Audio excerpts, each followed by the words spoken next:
لیکن اس میں ایک سوال یہ بھی آتا ہے کہ زمانہ جس طرح سے ایوالو کر رہا ہے، ہوں، ترقی جو ہے اس کا ایک پارٹ اینڈ پارسل ہے ہوں، وہ، یعنی دونوں چیزوں، دونوں ایکسٹریمز کا کہیں کوئی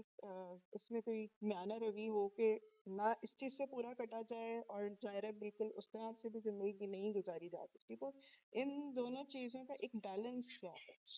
ان دونوں چیزوں کا بیلنس تو سورۃ الکہف بیان کرتی ہے، اس پر خیر کبھی تفصیلاً بات کریں گے۔ مثال کے طور پر سورۃ الکہف ہمیں بتاتی ہے کہ ہم شہروں کے بالکل سینٹر میں نہ رہیں، لیکن ساتھ ہی ساتھ ہم شہروں کو چھوڑ کے جنگلوں میں بھی نہ جا بسیں، بلکہ ہم سبوس میں جا کے رہیں، جیسے اصحاب کہف نے شہر چھوڑا تھا اور شہر سے کچھ دور ایک غار میں چلے گئے تھے، اسی طریقے سے آپ سبوس میں جا کے رہیں، تھوڑی سی نیچر آپ کو اویلیبل ہو، تھوڑے سے کشادہ گھر ہوں آپ کے، آپ فلیٹ سسٹم میں رہنے کی بجائے تھوڑی سستی زمین لے لیں، شہر سے 10 منٹ کے فاصلے پر ہی ہوں، لیکن آپ کے کمروں، آپ سے نکلنے کا ایک موقع ہو آپ کے پاس ایک چھوٹا سا لان ہو، اس کے اندر پرندے آتے ہیں، شام کو آپ ان پرندوں کو دیکھتے ہو، چاہے آپ 100 اسکوائر فٹ کے اوپر سبزی لگا لیں، آپ وہاں پر سبزی لگا سکتے ہیں۔ ابھی اس وقت جو ویڈیو بن رہی ہے، میں شہر کے اندر اتنا بڑا گھر نہیں بنا سکتا تھا، لیکن اس گھر میں سبزی بھی لگی ہوئی ہے، اس گھر میں بڑے رنگین پرندے بھی آتے ہیں، اس گھر میں کچھ پھل بھی لگے ہوئے ہیں۔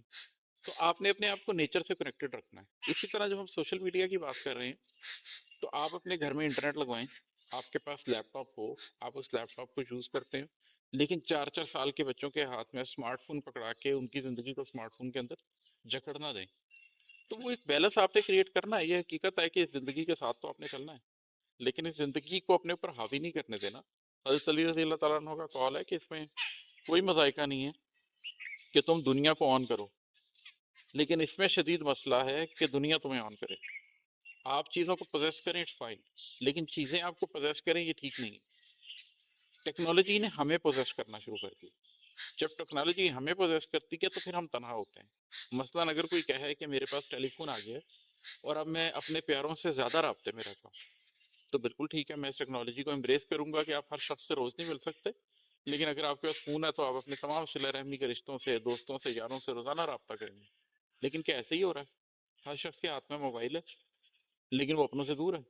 کسی سے رابطہ نہیں کر رہا۔ تو وہ ٹیکنالوجی جس مقصد کے لیے بنی تھی اس سے آگے چلی گئی ہے اور ہمیں پوزیس کرنے لگ گئی، تو اس چیز سے بچنا بہت زیادہ ضروری ہے۔